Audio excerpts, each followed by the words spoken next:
c'est le responsable du PPACI France. Voilà, c'est le. Voilà, donc on va lui donner la parole pour qu'il vous donne son point de vue. Merci beaucoup. Allez-y. Je sors de la salle de procès, mais c'est un procès qui est basé sur du faux. Je le dis ouvertement parce que c'est ce qui a été dit et vérifié et justifié par nos avocats. Notre camarade qui est en prison est en train de subir un procès politique. Donc, le verdict sera considéré comme un verdict politique. Gbagbo Koné a été arrêté le mercredi à 21h30. Mais à 14h, son procès et le PV de police était déjà rédigé. Écoutez bien. Il faut... Non, s'il vous plaît. Les gars, vous qui êtes ici, là, il va reprendre cette partie-là. Vous allez comprendre qu'il y a une main noire derrière. Doyen, est-ce que vous pouvez répéter ce que vous venez de dire? Bien sûr. Oui. Parce que c'est ça qui est la vérité. Oui. Il a été arrêté à 21h le mercredi, 21h26. Mais le PV de son arrestation à la police était rédigé à 14h. Donc le PV était déjà rédigé avant qu'on est là. Avant qu'on arrête Gbagbo Koné. Est-ce que vous avez compris? Les Ivoiriens, 4400 personnes partagées, tapotées. Voilà. Partagées. Ça, c'est le premier point. Oui. Deuxième point, le camarade Gbagbo Koné n'était pas en situation irrégulière. Il avait un titre de séjour qui est arrivé à expiration, qu'il devait renouveler le 30 septembre prochain. À notre grande surprise, ce rendez-vous a été annulé le 25 février, avant d'être arrêté le 26 février. Vous avez entendu? Oui. Et le courrier qui annulait sa convocation lui a été signifié pendant qu'il était en prison le samedi à 11h45. Parce que les réseaux qui ont été activés disaient déjà qu'il fallait rapatrier notre camarade le dimanche dernier. Le dimanche 2. Le dimanche 2, oui. Voilà. Or, nous sommes dans le cas d'un OQTF. En droit, un OQTF renvoie à une expulsion et non à une extradition. Dans une expulsion, c'est celui qui est expulsé qui choisit sa direction et sa destination. Voilà. Donc, nos avocats ont choisi la destination du Mali. Nous avons payé un billet d'avion pour que notre camarade quitte la France le 7 de ce mois en direction du Mali. Il ne peut pas venir en Côte d'Ivoire parce que ce n'est pas une extradition. On parle d'extradition lorsque le prévenu a un mandat d'arrêt international, ce qui n'est pas le cas pour notre camarade. Donc nous avons décidé qu'il parte au Mali. Pourquoi nous avons décidé qu'il parte au Mali? Écoutez bien. Parce que en Côte d'Ivoire, la vie de notre camarade est en danger comme celle de Steve Biko. Les avocats ont donné une copie de cette information. Steve Biko a été enlevé en Mauritanie. Et aujourd'hui, depuis plus d'1 an, il n'a aucun procès. Donc en Côte d'Ivoire, nous avons affaire à une dictature que nous avons dénoncée dans ce tribunal. Pour nous, quand c'est un procès politique, on profite pour faire la politique.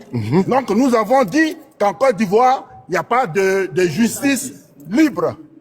Voilà. Donc, partant de ce fait-là, nous avons décidé pour mettre à l'abri notre camarade de ce que les autres subissent en prison, ceux qui ont été enlevés par des foquets présidentiels en Mauritanie, ne peut pas se passer pour Gbagbo Koné.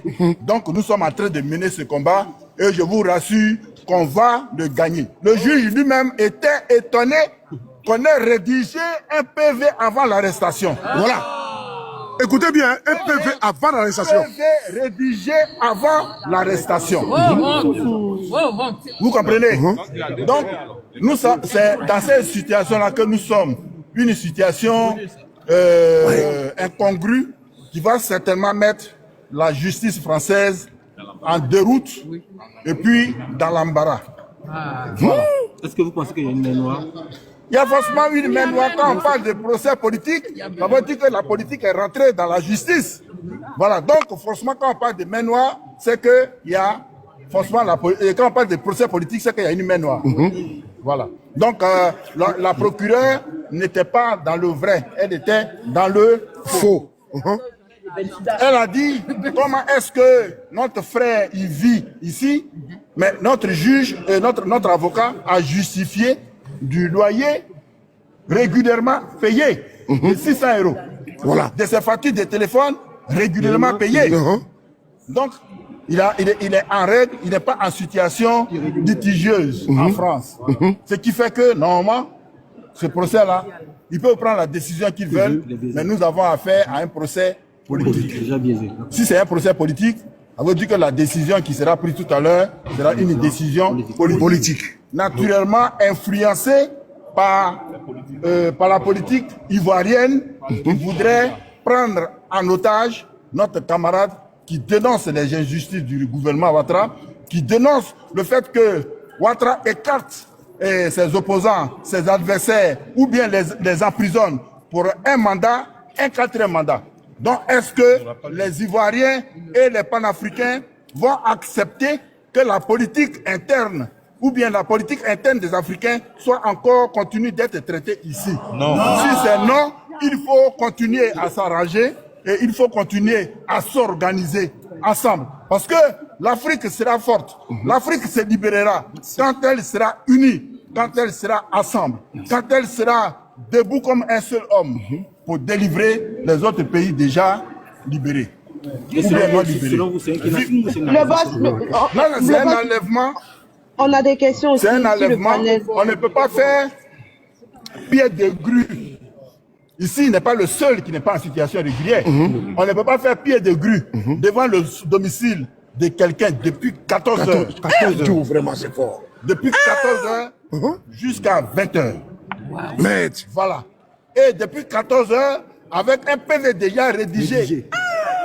On se croirait ailleurs.